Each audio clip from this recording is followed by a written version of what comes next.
इस एपिसोड की शुरुआत में हमें इंस्ट्रक्टर यून को दिखाया जाता है जो कि बाई के सामने खड़े होते हैं और बाई से कहते हैं कि अगर तुमने उस डेमन को मुझे नहीं दिया तो फिर मैं उस डेमन का फायदा तुम्हें भी नहीं उठाने दूंगा, और अगर तुमने मुझे ये सब करने से रोक लिया तब मैं तुम्हें कैपेबल समझूंगा। फिर बाई शाओ को आगे करते हुए इंस्ट्रक्टर यून से कहता है कि ये नेसेसरी नहीं है, मैं सिर्फ इसकी स्ट्रेंथ को चेक करना चाहता हूँ। इंस्ट्रक्टर यू, ये कैसा रहेगा कि हम अपने बीस्ट को एक दूसरे के साथ कम्पीट कराए। ये सुनने के बाद इंस्ट्रक्टर यून काफी हैरान हो जाते और बाई से कहते हैं कि अभी तुमने क्या कहा। फिर भाई इंस्ट्रक्टर यून से कहता है कि मैंने अभी ये कहा कि हमारे जो बीस्ट है वो एक दूसरे से लड़ाई करेंगे। ये सुनने के बाद इंस्ट्रक्टर यून काफी खुश हो जाते हैं और हंसते हुए बाई से कहते हैं कि अच्छी बात है, अगर मैं जीता तो तुम्हारा जो ये हॉर्स है वो मेरा होगा। इतना कहने के बाद इंस्ट्रक्टर यून एक फॉर्मेशन को बनाकर उसके अंदर से अपने डीमन को बाहर निकालने लगते हैं। फिर हमें वहां पर पिक डीमन किंग आउडी को दिखाया जाता है जो कि इंस्ट्रक्टर यून का डीमन होता है। ये सब देखकर इंस्ट्रक्टर मून उन दोनों के बीच में जाने वाली होती है, तभी इंस्ट्रक्टर जियान उन्हें रोकते हुए उनसे कहता है कि आप रुक जाए इंस्ट्रक्टर मून, ये तो सिर्फ एक मैच है। ये सुनने के बाद इंस्ट्रक्टर मून उनसे कहते हैं कि अगर कुछ गलत हुआ तो हेडमास्टर तुम्हें नहीं जाने देंगे। ये सुनने के बाद इंस्ट्रक्टर जियान इंस्ट्रक्टर मून से कहता है कि आप चिंता मत करिए, इंस्ट्रक्टर यू को पता है कि कब पीछे हटना है, और इसके अलावा दो डेमन किंग के फाइट हमें बार बार नहीं देखने मिलती। और देखिए मैच भी शुरू हो गया। फिर हमें यूडी को दिखाया जाता है जो कि काफी तेजी के साथ शाओ के ऊपर हमला करने के लिए उसकी तरफ बढ़ जाता है और अपने पंच से शाओ के ऊपर हमला कर देता है, लेकिन शाओ अपने एक हाथ से उसके पंच को रोक लेती है। फिर इंस्ट्रक्टर यून बाई से कहती है कि आउडी को मैंने ट्रेन किया है इनविंसिबल बनने के लिए, उसकी जो स्पीड और स्ट्रेंथ है वो तुमसे भी ज्यादा है। ये सुनने के बाद बाई उससे कहता है कि जो शाओ है वो भी उसी कैटेगरी के डीमन आती है, चलो देखते हैं कि आखिर क्या होता है। फिर हमें शाओ को दिखाया जाता है जिसके की आंखें चमकने लगती है। फिर शाओ डी के ऊपर हमला कर देती है जिसके वजह से डी थोड़ा सा पीछे हट जाता है। फिर हमें शाओ के पीछे दिखाया जाता है उसके ही जैसे दिखने वाली एक एनर्जी से बनी हुई इमेज तैयार हो जाती है, जिसे देखने के बाद इंस्ट्रक्टर जियान कहते हैं कि ये तो स्पिरिचुअल एनर्जी से बना हुआ अवतार है। हालांकि ये सिर्फ एक इमेज है, लेकिन ये काफी रेयर बात होती है कि एक हॉर्स इतनी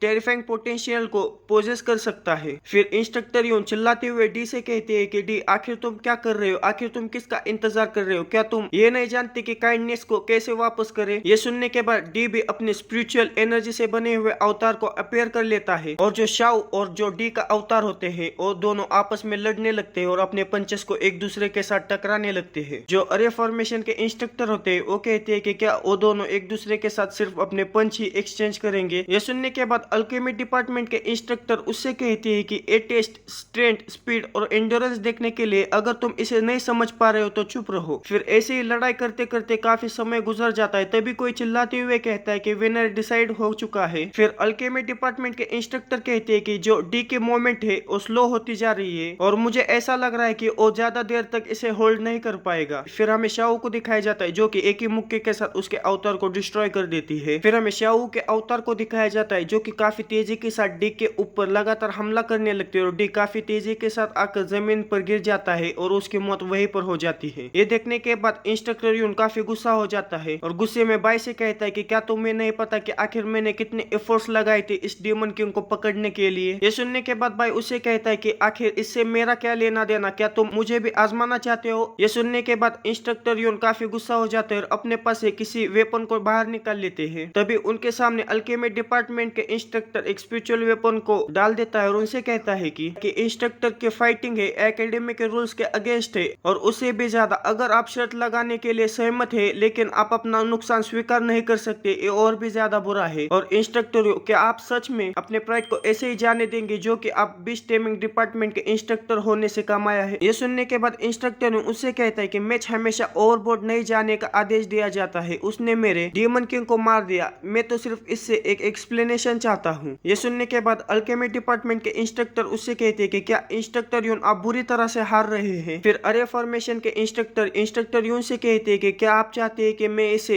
हेडमास्टर को रिपोर्ट करूं और इसका उस बूढ़े आदमी को फैसला करने दूं। तभी पीछे से इंस्ट्रक्टर मून आगे आते हुए कहते हैं कि जो हेडमास्टर है वो वापस आ रहे, अगर इंस्ट्रक्टर यू इसी तरह से ट्रबल कॉज करते रहेंगे तो हमें इसके बारे में कंसीडर करना पड़ेगा। ये सुनने के बाद इंस्ट्रक्टर यून अपने वेपन को वापस रख लेते और कहते हैं कि ठीक है तुम सारे लोग एक जैसे हो। इतना कहने के बाद इंस्ट्रक्टर यून वहां से चले जाते हैं और जाते हुए इंस्ट्रक्टर यून बाई को धमकी देते हुए जाते हैं और बाई उससे कहता है कि जाने से पहले मेरे दरवाजे को ठीक करते जाना। और बाई उन तीनों इंस्ट्रक्टर को ग्रीट करते हुए उनसे कहता है कि आपका बहुत बहुत शुक्रिया मेरे साथ खड़े रहने के लिए। ये सुनने के बाद अरे फॉर्मेशन डिपार्टमेंट के जो इंस्ट्रक्टर होते हैं वो बाई से कहते हैं कि जो शॉर्ट आर्ट डिपार्टमेंट और जो बीच टेमिंग डिपार्टमेंट है वो हजारों सालों से पावर में है और हमें जूनियर ब्रदर बाई का शुक्रिया करना चाहिए क्योंकि तुमने हमारे बेहाफ पर यहाँ पर प्रिपरेशन करके रखी थी। ये सुनने के बाद भाई उनसे कहता है कि मैं कभी भी प्रिपरेशन करने की हिम्मत नहीं करता, मैं तो सिर्फ अपने फैमिली को बुली होते हुए नहीं देख सकता। ये सुनने के बाद वो इंस्ट्रक्टर हंसते हुए इंस्ट्रक्टर मुंह से कहते हैं कि जूनियर ब्रदर भाई जो हमेशा से बेसब्र रहता था अब वो एक अच्छा आदमी बन चुका है, वो अपनी फैमिली की केयर करता है। आप इसके बारे में क्या सोचती है जूनियर सिस्टर यू? ये सुनने के बाद इंस्ट्रक्टर मुन थोड़ा शर्माते हुए उस इंस्ट्रक्टर से कहते हैं कि इससे मेरा कोई भी लेना देना नहीं है। ये सब बातें होने के बाद जो अल्केमी डिपार्टमेंट के इंस्ट्रक्टर है वो वहाँ से मुड़कर जाने लगते और जाते हुए बाई से कहते हैं कि अब यहाँ पर कोई भी प्रॉब्लम नहीं है जिसके वजह से मैं सबसे पहले यहाँ से जा रहा हूँ। और जो रिफॉर्मेशन डिपार्टमेंट के इंस्ट्रक्टर होते वो भी जाते हुए बाई से कहते हैं कि मुझे याद रखना हम दोनों भी अब यहाँ से जा रहे हैं, मैं आपको विश करता हूँ कि आप दोनों यहीं पर खुश रहो। ये सुनने के बाद इंस्ट्रक्टर मुन काफी शर्मा जाती है। ये सुनने के बाद भाई मुस्कुराते हुए कहता है कि जो इंस्ट्रक्टर नी है उसे अभी भी मजाक उड़ाना काफी पसंद है। फिर जो शाओ होती है वो बाई से कहती है कि मुझे काफी नींद आ रही है, मुझे सोना है। ये सुनने के बाद भाई उससे कहता है कि ठीक है तुम जाकर एक रूम ढूंढकर वहाँ पर सो सकती हो। और जो बाई होता है वो पीछे मुड़कर शाओ को अच्छे से सोने के लिए कहता है। तभी इंस्ट्रक्टर मुन बाई को पीछे से पकड़कर उसकी तरफ खींचते है और उसे कहते है कि जो कि यहाँ पर हम सिर्फ दोनों है, क्या तुम्हें अभी भी हमारी डील याद है? ये सुनने के बाद भाई थोड़ा नर्वस होते हुए उसे कहता है कि क्या ऐसी भी कोई बात थी? ये सुनने के बाद इंस्ट्रक्टर मुन बाई से कहते हैं कि आपकी जो सीनियर सिस्टर है वो अपने प्रॉमिस को फुलफिल करेगी। इतना कहने के बाद इंस्ट्रक्टर मुन बाई को किस कर लेती है। किस हो जाने के बाद इंस्ट्रक्टर मुन हंसते हुए बाई से कहती है कि यह मेरी सबसे कीमती चीजों में से एक है, तुम कैसा महसूस कर रहे हो? ये सुनने के बाद बाई उसे कहता है कि तुम सिर्फ उस चीज के लिए यहाँ पर नहीं आई थी, आखिर तुम यहाँ पर किस लिए आई हो और तुम मुझे ऐसा टीज मत करो। ये सुनने के बाद इंस्ट्रक्टर मुन पीछे की तरफ घूम जाती है और बाई से कहती है कि ठीक है मैं तुम्हें टीज नहीं करूंगी और मैं यहाँ पर इसलिए आई थी। फिर वो अपने बड़े बड़े दो अरमानों में से एक इनविटेशन लेटर को निकाल लेती है और वो उस इनविटेशन लेटर को बाई को देते हुए उसे कहती है कि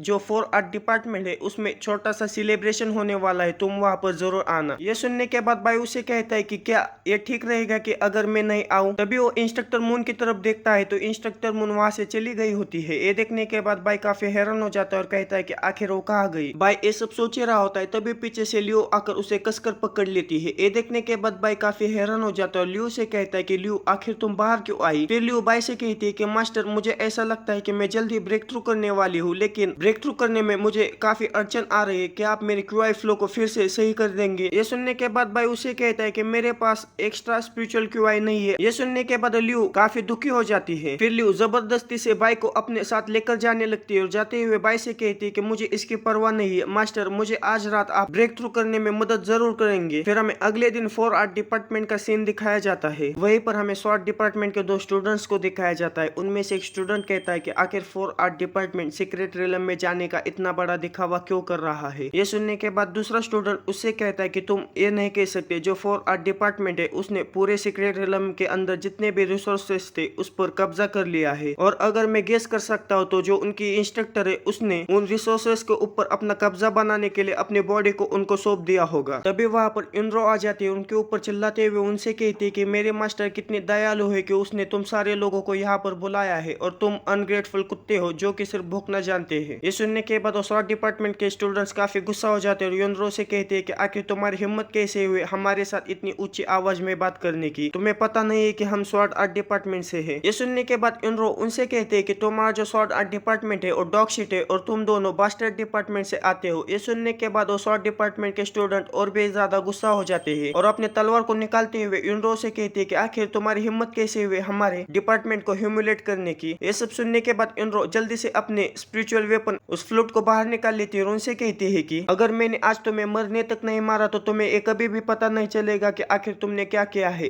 तभी वहाँ पर इंस्ट्रक्टर मुन आ जाती है और उन लोगों को रुकने के लिए कहती है और अपनी एनर्जी की मदद से 2 रस्सियों में उन शॉर्ट आर्ट डिपार्टमेंट के स्टूडेंट को जकड़ लेती है। तभी इनरो इंस्ट्रक्टर मुन से कहती है कि मास्टर उन लोगों ने तुम्हें इंसल्ट किया है। ये सुनने के बाद इंस्ट्रक्टर मुन इनरो से कहती है कि इस एकेडमी ने पर्सनल ड्यूल्स के लिए बंद कर दिया है, आखिर तुम दोनों यहाँ पर क्या कर रहे थे? और इनरो तुम अपनी फ्लूट को पहले वापस रख दो। अभी वो शॉर्ट डिपार्टमेंट के स्टूडेंट्स एक दूसरे की तरफ देखते हैं और जोर जोर से चिल्लाते हुए कहते हैं कि हम प्रोटेस्ट करते हैं कि जो रिसोर्सेस मिले थे इन लोगों को सीक्रेट रिलम के अंदर वो सिर्फ 4 आर्ट डिपार्टमेंट के पास पास ही नहीं रहने चाहिए। और दूसरा स्टूडेंट चिल्लाते हुए कहता है कि हाँ, इसने सही कहा, जो रिसोर्सेस इन लोगों को उस सीक्रेट रिलम के अंदर से मिले हैं और 4R डिपार्टमेंट में सिर्फ वेस्ट ही हो जाएंगे। हमें सबसे पहले उन रिसोर्सेस को इनके पास से लेना पड़ेगा। ये सुनने के बाद बाकी के जो 4R डिपार्टमेंट के डिसाइपल्स होते हैं वो भी उठकर चिल्लाने लगते हैं। फिर वो डिसाइपल आगे कहता है कि यहाँ पर ये भी रूमर्स फैले है कि जो 4R डिपार्टमेंट है वो एकेडमी का फेवरेट डिपार्टमेंट है। ये सुनने के बाद इंस्ट्रक्टर मून काफी गुस्सा हो जाते हैं और गुस्से में उनसे कहते हैं कि तुम लोग तो अपने मास्टर के जैसे हो और तुम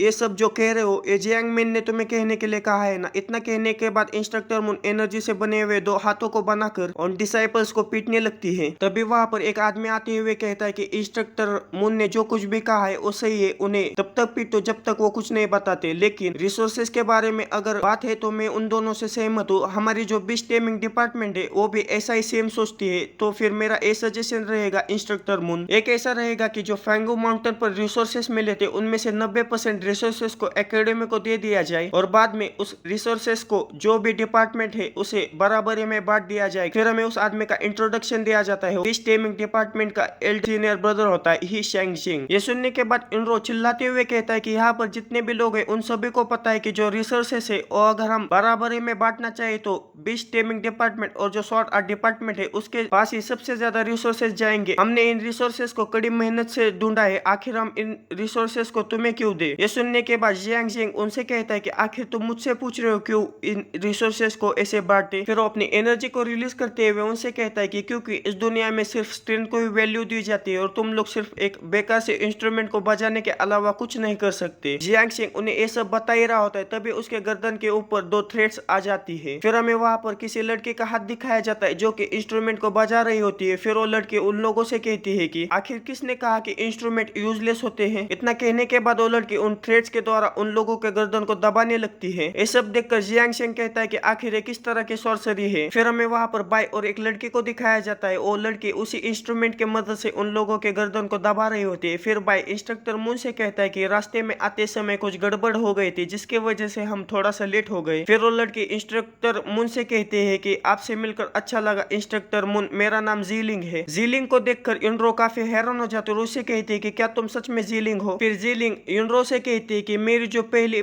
अपीयरेंस थी वो सब कुछ स्किन पेंटिंग टेक्निक की वजह से थी और ये मेरी ओरिजिनल अपीयरेंस है। फिर इंस्ट्रक्टर मून उससे कहती है कि तुमको तो स्पिरिचुअल प्रिज्म में बंद करके रखा था, आखिर तुम वहां से कैसे बाहर निकल आई। ये सुनने के बाद भाई इंस्ट्रक्टर मून से कहता है कि मैंने इसे वहां से बाहर निकाला है और हमने इसे इंटरोगेट भी कर दिया है और उसके पास से जितना कुछ भी हम जान सकते थे वो पूरी तरह से जान लिया है और इसे मैंने खुद ट्रेन किया है और ये भविष्य में किसी भी ट्रबल को कॉज नहीं करेगी। और मैं इसको यहाँ पर इसलिए लेकर आया हूँ क्योंकि इसकी जो मार्शल आर्ट है ये 4R डिपार्टमेंट के मार्शल आर्ट्स की तरह है। अगर सीनियर सिस्टर मून माइंड नहीं करेगी तो आप इसको अपने हाथ के नीचे हैंडीमैन की तरह यूज कर सकती है। इतना कहने के बाद बाई जो जीलिंग होती है उसके कंधों को दबाने लगता है और जीलिंग भी कहते हैं कि जो कुछ भी बाई ने कहा वो सब कुछ सही है। ये सुनने के बाद इंस्ट्रक्टर मून उनसे कहते हैं कि ठीक है, लेकिन ये इतना भी बड़ा मैटर नहीं है, सबसे इम्पोर्टेंट चीज है कि तुम उन लोगों को यहाँ से जाने दो। वो लोग यहीं पर सच में मारे गए तो ये हमारे लिए अच्छी बात नहीं होगी। ये सुनने के बाद जीलिंग उन लोगों को वहीं पर छोड़ देती है और जैसे ही जीलिंग उन लोगों को छोड़ देती है वैसे वो लोग नीचे गिरकर बेहोश हो जाते हैं। ये सब देखने के बाद भाई जीलिंग से कहता है कि जीलिंग अगली बार तुम्हें इनके ऊपर थोड़ा सा इजी जाना है। ये सुनने के बाद जीलिंग डरते हुए